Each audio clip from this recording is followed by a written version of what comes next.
This thing works great. haven't used it in the dark. Charged. Yeah, I charged it up yesterday. How are we gonna do this? I don't know. Y'all wanted this shit. Now you get it. Actually, I have to finish it.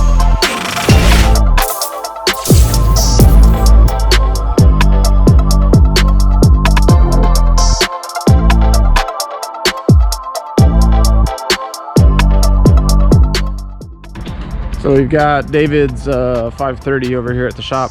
We're finally going to be filming some 5 Series content. We started this thing with the lsswap a few years ago, probably like 2 years ago, honestly. This is a friend of mine, a coworker, and he was interested in my car when I was originally building it, and I had done a lot of the work there at the shop when I first built all my own axles and a lot of the original mounts and things like that. So David was pretty interested in the whole BMW thing, and he found a Jeep E60, this 530. So this thing already has an LS in it. It has a 6-liter, a 4L80, a little turbo setup that we did a while ago, but it kind of got put on the back burner after work kind of slowed down, and he didn't have much time to work on it. So we got it back over here at the shop now that you guys are pretty interested in the late model BMW stuff. So we're gonna take care of jigging up the mounts that are in this car, get the cross member available, the mounts, the accessory drive. The can stuff seems to be the same on these cars from the 3 Series. So we'll explore all that a little bit further once we get this running. But I get this off the trailer and in the shop, we'll have some more content on this thing here pretty soon. So this thing's been in my driveway for basically like 9 months now or so. So we got to get it all cleaned up. But as you can see, this thing has I think this is a Gen 3 6.0 that David went through. I kind of told him like the basic stuff to go through. So he threw some more ring gap in it, put some gaskets in it. I think he put, this has LS9s and stock head studs, or stock head bolts. A new body style truck intake, this drive-by-wire. This was actually the car we originally figured out the drive-by-wire stuff on with the stock DME. So this already has a terminator in here. That stuff is already done and wired, which is very, very similar to the 3 Series. We'll go through that.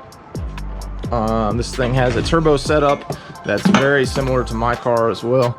So it's got a modified passenger side manifold on here, T4 flange crossover underneath, stock manifold over on this side. I think this is an F-body manifold on the driver's side. This car has a surge tank in the trunk for fuel. So the stock BMW stuff is feeding a surge tank in the back. Then we have a feed and return up to the front of the car. So we'll go over it in more detail once we get it up in the lift and start going through everything. So he found this car really cheap. I think he paid like $900 for this car, and it ran. So he drove it around for a little while. It had a miss, but he just kept driving it anyway until he gathered all the parts. Then he started the swap. But this thing is a iron block 6-liter 78-75, kind of the standard combo we like to do. Proven combo makes a bunch of power. This car has a 4L80 in it and uses the stock shifter. This car also uses the stock 5 Series large case rear end, which will lift the car up, and we can show you that from the bottom. Originally we thought these 5 Series would be a walk in the park versus the 3 Series, but it turns out, due to the way the strut towers are and the frame rails on these cars, there's actually less room in the engine bay versus a 3 Series. So with my 3 Series car, I was really easily able to get a 3-inch downpipe out past a very similar hot side, but on this car I had to do a pretty significant squeeze on this downpipe to get it out and past. The driver's side's not too bad with the steering shaft. It seems to be a little further back than the 3 Series, so this was no big deal. Front to back, it's pretty similar. It's got a different fan. The radiator setup comes out in one piece, kind of like the 3 Series, but this fan's a little deeper. But this is a truck spacing accessory drive, and it still clears. There is about I don't know, 2 inches between the water pump and the factory fan. I will be making mounts for these. This is not the same as a 3 Series, and this is a 2-wheel drive car. I will not be doing a X-Drive 5 Series car, at least until someone has one that they want to bring me, and then maybe we'll talk about it. But they have a different subframe, just like the 3 Series. Different subframe, and the mounts are different. So we'll lift this thing up and I'll show you from the bottom what was required to get the 4L80 in there, and a little bit about the oil pan and everything else from underneath. So up underneath of this thing, these cars are totally different than the 3 Series. The front K-member is built differently. It's still aluminum. They also have an aluminum, like a cast aluminum rear subframe. We're using the stock differential on this swap. We made up an adapter similar to the 3 Series, so we can go to a standard companion flange to a 1350 drive shaft. Once we get the drive shaft, we'll show you all that stuff in here. So this one has a 4L80, so we made up a cross member. This was an early version of it. And David had cut up this car for the connector. This is kind of similar to how a 3 Series would be. You have to clearance this floor here for the electrical connector. There's something I'm working on that may move this connector down to the pan, so that's not a problem. We're gonna do that with the 1 Series. And then there wasn't any trimming required on this side, just a little clearancing, but it's still pretty tight, you can see. This car has a rear crossover on the turbo kit. It's got an F-body manifold on this side. You can see how short this driver's side mount is. It's tiny. And again, David made these, so they've been sitting around for about 2 years, so they're pretty rusty. Passenger side mount is a little different. This is a little more similar to the 3 Series, but this is a truck oil pan that's been shortened. You got about 3.5 inches between it and the K-member. So I would probably suggest on these swaps to use the same pan as the 3 Series. Just use the Holly or the poor man's pan. And you can see what we're doing here for the downpipe. So we were able to get that 3-inch down past the frame. Short truck starter, new body style, same thing as the 3 Series. The power steering on this car is a little complicated. So this thing has these active sway bars. I've heard some people delete these and can get rid of all this plumbing. I'm not familiar with these at all, so we just made everything factory work. We made an accessory drive bracket to take the stock power steering pump, and this pretty much a stock location, so all the plumbing works. Again, kind of like the 3 Series, that makes that pretty simple. And then all of the power steering stays stock. So this is still a little bit in development. We have this car pretty much done. It runs right now. We got to finish up some coolant lines, get the front end back together, drive shaft in it. The shifter, if anyone has seen what you do to get a stock shifter to work in a 3 Series, basically the same thing. We're using the stock cable. We made up a little adapter to go from the bar type BMW shifter to like a pivoting shifter. So we threw this together one night just to get the car moving. It's pretty simple to do. Otherwise, you can go ahead and do an aftermarket shifter. Same thing with the 3 Series. You're not able to get with this shifter a 4L80 down into D3. It only goes to D4, so you need to do the Sonax overrun clutch mod in the trans. But that's about it from under here. Maybe we'll fire this thing up just so you can hear it, and then we'll go over this car a lot more detail once everything's wrapped up. Quick overview on wiring on this car. I'm not going to go into as much detail with these videos as I did the 3 Series, but basically the wiring in here is identical. Same DME connectors, same drive-by-wire connectors, the key on power, the fan, all the fan control. The only thing we found that was different was that the brake wire on the DME connector didn't seem to have 12 volts when you press the brake. So to get the push button start to work, you're going to have to run brake power over to the pin on the cast to get it to work. Right now we just have the Terminator fuel pump wire jumped to that wire, so the push button start works. But we'll go ahead and fire this up real quick so you can hear it. So stock key,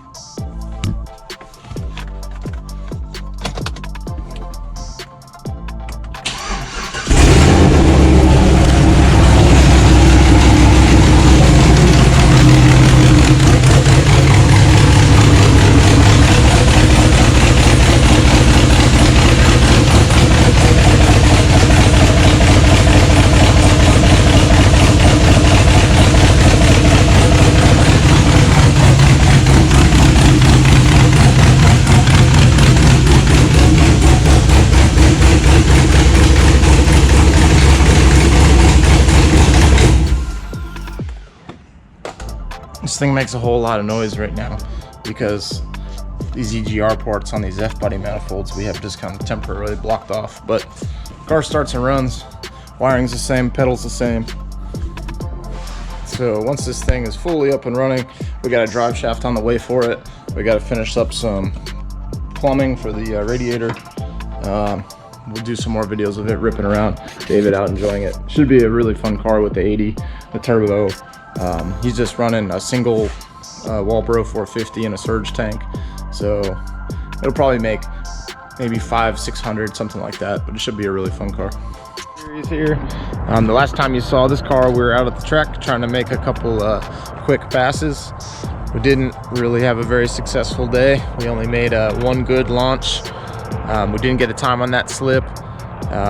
Then we were just blowing the tires off the rest of the day. So quickly to recap what happened with this thing. The one pass where we did make a full hit down the track, we had about 25-26 pounds of boost in it and ended up lifting ahead. It was the same tune-up that was in it before, but this motor's been through quite a bit and it has some Chinese head studs in it, LS9 gaskets, the basic stuff, and it was just, it's time to go. So as you can see here, we pushed a bunch of water out of my overflow, pressurized the coolant. These radiator hoses were blown up like a balloon. And once we got it home, I put some water in it, checked to make sure that we had no leaks anywhere, and the car just overheats. It will not keep itself cool. So I don't know if I ended up just blowing a head gasket or lifting a head, but we're gonna get this thing torn apart, put new head gaskets in it, new studs, then get it back out to the track here hopefully pretty soon while the weather's nice, and see if we can get it to go in 8. One other thing that we're suspecting with this car is I have pretty stock suspension under here, and the only real major mods I have are some tow arms and camber arms, and then I also had some Walmart little soccer balls in my springs to give me a little bit higher spring rate and to lift the rear end of the car up a bit. And the first few times we were at the track, these were holding fine, but they eventually popped. And the last time we were at the track, I think what combination of things was causing our issues was these things popped, and what was actually happening were my trailing arms that I made were hitting my rims. And basically when this car would launch and squat really hard, this front trailing arm would come up and hit the rim, and then the spring rate basically goes to infinity, and it would just unload the tire and smoke the tire. So I'm suspicious that that's what's going on, because I have a little bit of rubbing on the control arm on the inside of the rim. But we're gonna take a little closer look at that once we get it back up in the air and running. The next thing we need to talk about is this 1 Series. So we picked up this car in Louisiana, and it was actually a Texas car that was salvaged out due to a flood. It originally came from New York, got brought to Texas, was driven here for like 2 years, no accidents in its history, and then it's got a salvage title that happened at the end of 2019 when we had some of the big tropical storms here and caused some flooding. So this car only has like 62,000 miles on it. It's a white car with a coral red interior, manual car, and since this is from New York, it's an N51. Go ahead and pop the hood here so you guys can see. The interior of this thing is super clean.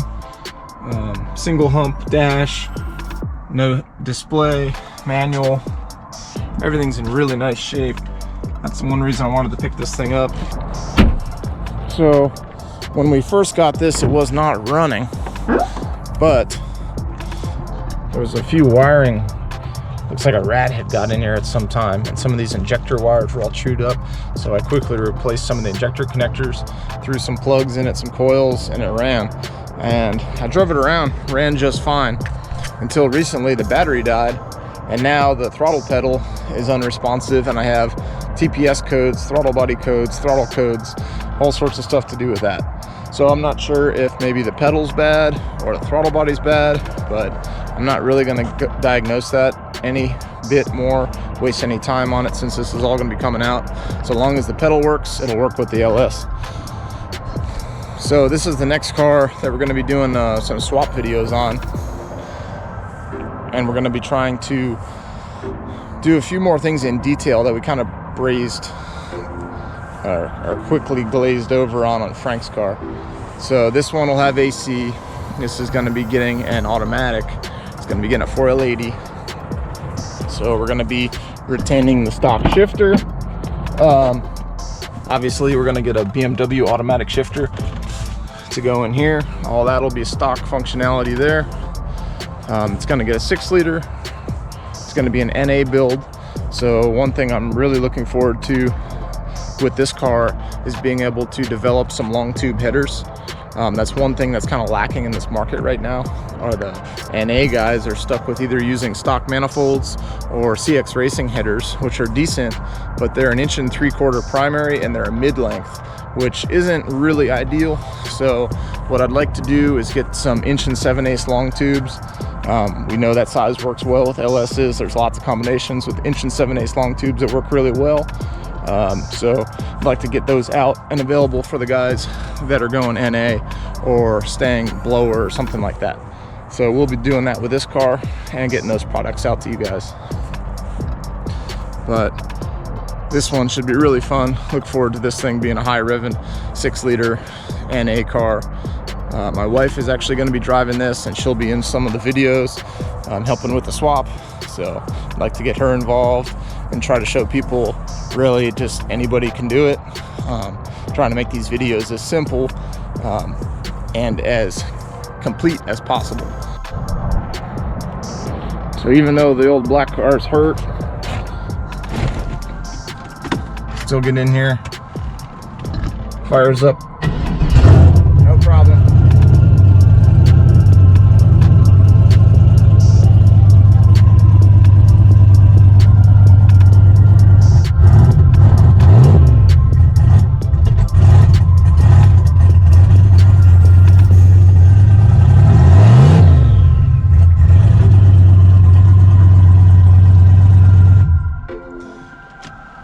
One thing everybody was asking me about these passes is this is what the interior of this car looked like when I made the passes. I don't have a passenger seat in it, and that door panel's broken, so that's missing, but the rear seat,